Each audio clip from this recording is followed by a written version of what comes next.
bueno, ya, continuamos. Bueno, te digo, que el lugar se utiliza realmente para algo que le sirva a la comunidad, ¿no? O sea, como se había planteado, o sea, algo que fuera cultural, deportivo, o sea, pues no sé, o sea, pero pues no construir en un espacio así tantos departamentos.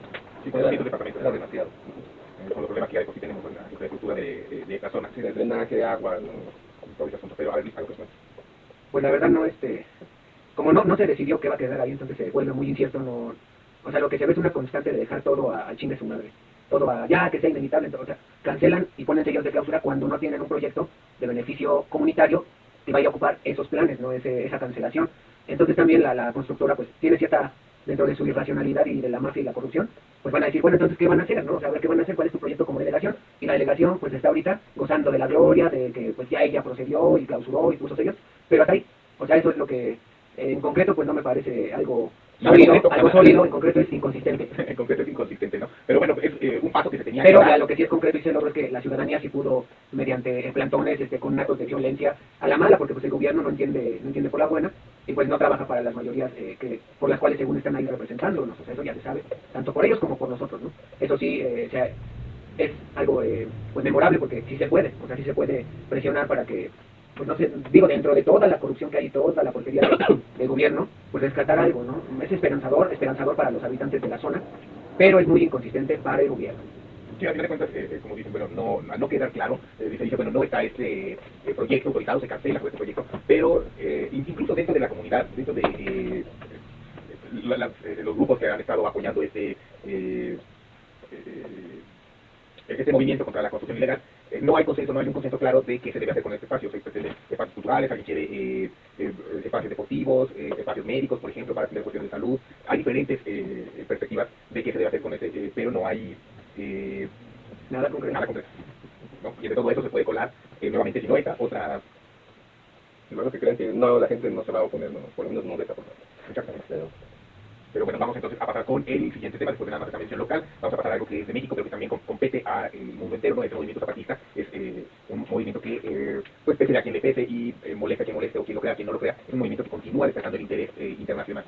Sigue atrayendo pues las miradas, ¿no? y la atención de muchos países alrededor del mundo sobre la situación, clave, por ejemplo, de ataques a las bases de apoyo zapatistas en la comunidad de la realidad, del Caracol de la realidad, de la muerte del asesinato de Galeano. El líder comunitario, Marcos, lo toma ahora como estandarte, como nombre, ¿no?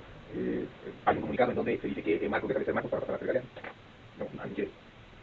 Bueno, pues es que yo pues me gustaría ver, ¿no? O sea, realmente a qué se refiere, no sé cuánto tiempo pase para que, o tal vez se aleje de la luz pública, ¿no? Y ya realmente pues ya no se sepa, pero pues bueno, yo quisiera, no sé, no es que no me imagino, o sea, realmente, o sea, sí es porque, digo, entiendo de lo de, para recordar a Galeano, sí, por supuesto, pero digo, es que ya diga que desaparece, bueno, no sé si realmente sea así como dice, como que cambiase el nombre, ¿no? O sea, entonces, Yo digo que sí. Bueno, mejor sería leer un poco el comunicado, ¿no? Vamos a leer. Algunas frases. sí, bueno, porque por ejemplo, podemos leer el comunicado y por acá había como extractos de frases del comunicado, entonces, Es que es el inicio, ¿no? ok.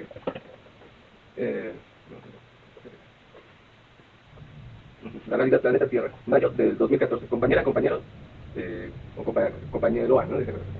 Buenas noches, ajá. Buenas noches, tardes, días, en cualesquiera que sea su geografía, de su tiempo y su modo. Buenas madrugadas. Quisiera pedirles a las compañeras, compañeros y compañeras, no sé, de la sexta Los neutros. que vienen de otras partes, especialmente a los medios libres, compañeros, su paciencia, tolerancia y comprensión para lo que voy a decir, porque estas serán mis últimas palabras en público antes de dejar de existir. Me dirijo a ustedes y a quienes a través de ustedes nos escuchan y miran. Tal vez al inicio o en el transcurso de estas palabras vaya creciendo en su corazón la sensación de que algo está fuera de lugar, de que algo no cuadra, como si hubiera faltado una o varias piezas para darle sentido al rompecabezas que se les va a mostrar, que se les va mostrando, como que de por sí falta lo que falta. Tal vez después, días, semanas, meses, años, décadas después, se entienda lo que ahora decimos. Mis compañeras y compañeros del ZLN, en todos los niveles, no me preocupan, porque de por sí es nuestro modo acá, caminar, luchar, sabiendo siempre que siempre falta lo que falta. Además de que no se ofenda a nadie, la inteligencia de los y las compas zapatistas está muy por arriba del promedio. Por lo menos nos satisface y enorgullece que sean de compañeras, compañeros y compañeros, tanto del ZLN como de la sexta, que se da a conocer esta decisión colectiva. Y qué bueno que será por los medios libres, alternativos, independientes, que esta archipiélago de dolores, rabias y digna lucha que nos lleva, que nos llamamos la sexta, tendrá conocimiento de esto que les diré donde quiera que se encuentren. Si alguien no le interesa saber qué pasó este día, tendrá que acudir a los medios libres para enterarse. Va pues, bienvenidos y bienvenidas a la realidad zapatista. 1. Una decisión difícil. Cuando interrumpimos en 1994 con sangre y fuego, no iniciaba la guerra para nosotras, para nosotros los zapatistas. La guerra de arriba con la muerte y la destrucción, el despojo y la humillación, la explotación y el silencio expuestos al vencido, ya la veníamos padeciendo desde siglos antes. Lo que para nosotros inició en 1994 es uno de los muchos momentos de la guerra de abajo contra los de arriba, contra su mundo. Esa guerra de resistencia que día a día se bate en las calles de cualquier rincón de los 5 continentes, en sus campos y en sus montañas. montañas. Era y es la nuestra, como la de muchos y muchas de abajo, una guerra por la humanidad y contra el neoliberalismo. Contra la muerte nosotros demandamos vida, contra el silencio exigimos la palabra y el respeto, contra el olvido la memoria, contra la humillación y el desprecio, la dignidad, contra la opresión la rebeldía, contra la esclavitud la libertad, contra la imposición la democracia, contra el crimen la justicia. ¿Quién con un poco de humanidad en las venas podría cuestionar estas demandas? Y en ese entonces muchos escucharon. La guerra que levantamos no nos dio el privilegio de llegar a oídos y corazones atentos y generosos en geografía cercana y alejada. Faltaba lo que faltaba y falta lo que falta, pero conseguimos entonces la mirada del otro, su oído, su corazón. Entonces nos vimos en la necesidad de responder a una pregunta decisiva. ¿Qué sigue? En las tétricas cuentas de la víspera, no entra la posibilidad de plantearnos pregunta alguna, así que esta pregunta nos llevó a otra. Preparar a los que siguen en la ruta de la muerte, formar más y mejores soldados, invertir empeños en mejorar nuestra maltrecha maquinaria de guerra, simular diálogos y disposición para la paz, pero seguir preparando nuevos golpes, matar o morir como único destino, o debíamos reconstruir el camino de la vida, ese que habían roto y seguido rompiendo desde arriba, el camino no solo de los pueblos originarios, también de los trabajadores, estudiantes, maestros, jóvenes, campesinos, además de todas las diferencias que se celebran arriba y abajo, se persiguen y se castigan. Debíamos inscribir nuestra sangre en el camino de otros que otros dirigen hacia el poder, o debíamos voltear el corazón y la mirada a los que somos y a los que son lo que somos, es decir, los pueblos originarios, guardianes de la tierra y de la memoria. Nadie lo escuchó entonces, pero en los primeros balbuceos que fueron nuestras palabras, advertimos que nuestro dilema no estaba entre negociar o combatir, sino entre morir o vivir. ¿Quién hubiera advertido entonces que ese temprano dilema no era individual? Tal vez hubiera entendido mejor lo que ha ocurrido en la realidad zapatista en los últimos 20 años. Pero les decía yo que nos topamos con esa pregunta y ese dilema. Y elegimos. Y en lugar de dedicarnos a formar guerrilleros, soldados y escuadrones, preparamos promotores de educación, de salud y fueron levantando las bases de la autonomía que hoy maravilla al mundo. En lugar de construir cuarteles, mejorar nuestro armamento, levantar muros y trincheras, se levantaron escuelas, se construyeron hospitales y centros de salud, mejoramos nuestras condiciones de vida. En lugar de luchar por ocupar un lugar en el Partenón de las muertes individualizadas de abajo, elegimos construir la vida. En ese medio de una guerra que no por sorda era menos letal. Porque, compas, una cosa es gritar, no están solos, y otra, enfrentar solo, con el cuerpo, una columna blindada de tropas federales, como ocurrió en la zona de los Altos de Chiapas, y a ver si hay suerte y alguien se entera, y a ver si hay un poco más de suerte y el que se entera se digna, y otro poco más de suerte y el que se indigna hace algo. En el entretanto, las tanquetas son frenadas por las mujeres zapatistas, y a falta de parque, fue con ventanas de mar de piedras que la serpiente de acero tuvo que echarse para atrás. En la zona norte de Chiapas, parecía el nacimiento y desarrollo de las guardias blancas, recicladas entonces como paramilitares, y en la zona las agresiones continuas de organizaciones campesinas que de independientes a veces ni el nombre tienen, y en la zona de la selva la combinación de paramilitares y contras. Y una cosa es gritar todos somos marcos, o no todos somos marcos, según el caso o cosa, y otra la persecución con toda la maquinaria de guerra, la invasión de poblados, el peinado de montañas, el uso de perros adiestrados, las aspas de los helicópteros artilleros alborotando los capotes de las ceibas, el vivo o muerto que nació en los primeros días de enero de 1994 y alcanzó su nivel más histérico en 1995, y el resto del sexenio de la hora empleado de una transnacional y que esta zona de selva fronteriza padeció desde 1995 y a la que se suma después la misma secuencia de agresiones de organizaciones campesinas, uso de paramilitares, militarización, hostigamiento. Si hay algún mito en todo esto, no es el pasamontañas, sino la mentira que repite desde esos días, incluso retomada por personas con altos estudios, de que la guerra contra los zapatistas solo duró 12 días. No haré un recuento detallado. Alguien con un poco de espíritu crítico y seriedad puede reconstruir la historia y sumar y restar para sacar la cuenta. Y decir, pero aquí nosotros hemos dicho, o sea, que a los 12 días se pararon los bombardeos, pero no se detuvo, por supuesto, la guerra. No, pues digo, a la fecha vemos cómo sigue el hostigamiento y pues, por esto estamos leyendo comunicados, ¿no? En el caso de Galeano. Alguien con un poco de espíritu crítico y seriedad puede reconstruir la historia y sumar y restar para sacar la cuenta. Y decir si fueron y son más los reporteros que los policías y soldados. Si fueron más los halagos que las amenazas e insultos. Si el precio que se ponía era para ver el pasamontañas o para capturarlo vivo o muerto. En esas condiciones, algunas veces solo con nuestra fuerza y otras con el apoyo generoso e incondicional de gente buena de todo el mundo, se fue avanzando en la construcción aún inacabada, es cierto, pero ya definida de lo que somos. No es entonces una frase afortunado o desafortunada, según se le vea desde arriba o desde abajo, la de aquí estamos los muertos de siempre muriendo de nuevo, pero ahora para vivir, es la realidad. Y casi 20 años después, el 21 de diciembre de 2012, cuando la policía y el esoterismo coincidían, como otras veces, en predicar catástrofes que siempre son para los de siempre, los de abajo, repetimos el golpe de mano del 1 de enero de 1994 y sin disparar un solo tiro, sin armas, con nuestro solo silencio, postramos de nuevo la soberanía de las ciudades, cuna y nido del racismo y el desprecio. Si el 1 de enero de 1994 miles de hombres y mujeres sin rostro atacaron y rindieron las guarniciones que protegían las ciudades, el 21 de diciembre de 2012 fueron decenas de miles que tomaron sin palabras los edificios desde donde se celebra nuestra desaparición. El solo hecho inapelable de que el ZLN no solo no se había debilitado, mucho menos desaparecido, sino que había crecido cuantitativa y cualitativamente, hubiera bastado para que cualquier mente medianamente inteligente se diera cuenta de que en esos 20 años algo había cambiado en el interior del ZLN y de las comunidades. Tal vez más de algunos piensen que nos equivocamos al elegir que un ejército no puede ni debe empeñarse en la paz. Por muchas razones, cierto, pero lo principal es porque de esta forma terminaríamos por desaparecer. Tal vez es cierto, tal vez nos equivocamos en elegir cultivar la vida en lugar de adorar a la muerte. Pero nosotros elegimos no escuchando a los de afuera, no a quienes siempre demandan ni exigen la lucha a muerte, mientras los muertos los pongan otros. Elegimos mirándonos y escuchándonos siendo el botán colectivo que somos. Elegimos la rebeldía, es decir, la vida.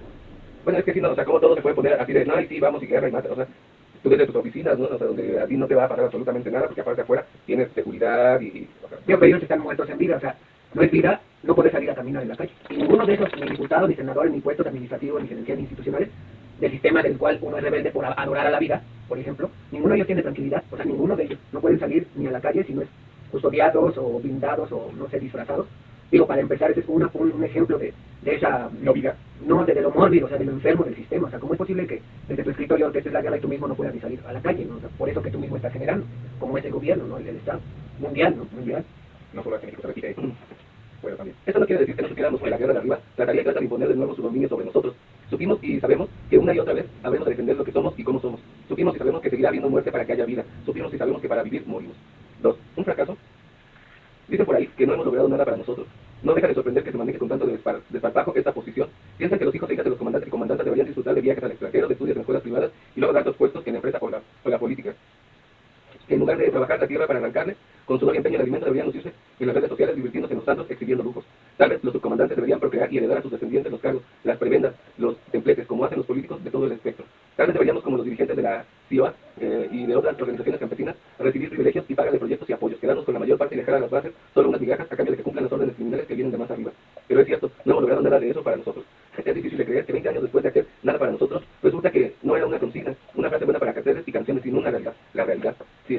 Si el ser consecuente es un fracaso, entonces la incongruencia es el camino del éxito, la ruta al poder. Pero nosotros no queremos ir para allá, no nos interesa. En esos parámetros preferimos fracasar que triunfar. El relevo. En esos 20 años ha habido un relevo múltiple y complejo en el STLN. Algunos han advertido solo el evidente, es generacional. Ahora están haciendo la lucha y dirigiendo la resistencia quienes eran pequeños o no habían nacido al inicio del alzamiento. Pero algunos estudiosos no se han percatado de otros relevos. El de clase, del origen clase media ilustrado al indígena campesino, el de raza, de la dirección mestiza a la dirección netamente indígena.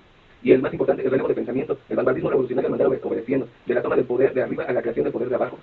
De la política profesional a la política cotidiana, de los líderes a los pueblos, de la marginación de género a la participación directa de las mujeres, de la bula a lo otro, a la celebración de la diferencia.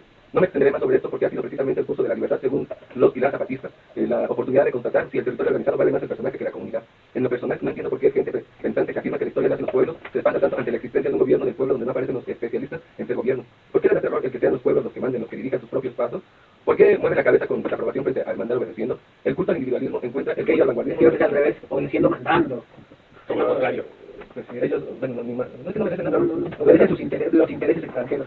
bueno, sí mandan obedeciendo, pero a sus jefes. A sus jefes. No, Ni van a chingar. Ellos obedecen mandando. Obedecen mandando.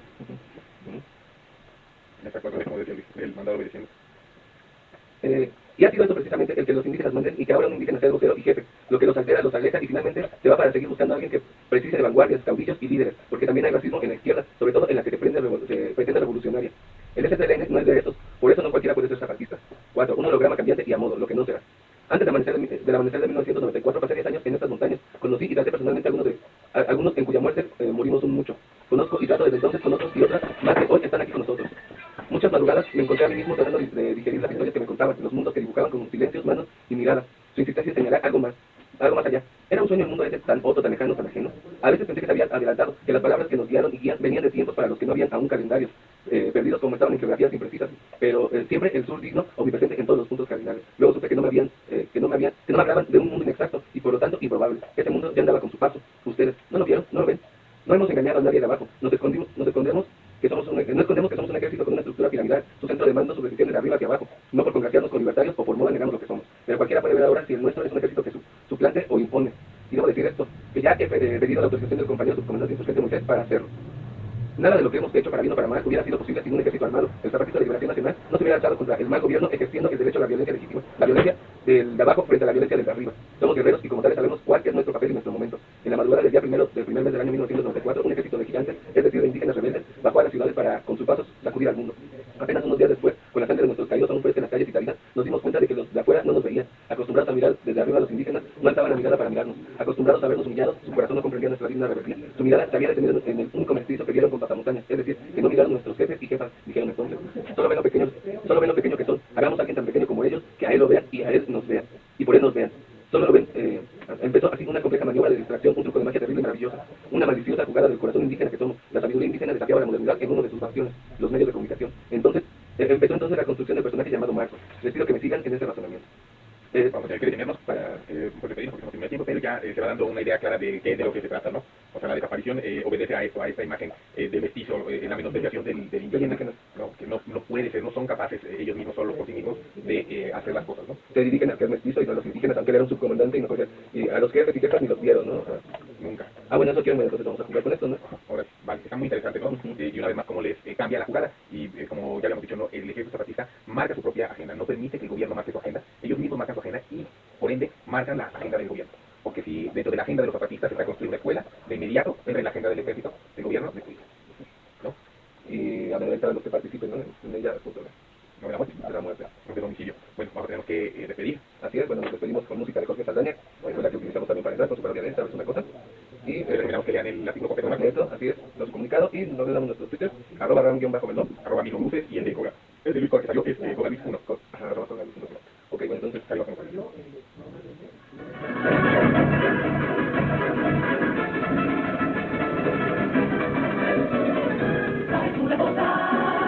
Estoy hasta la madre de tanta demagogia, de tantas entrevistas y tanta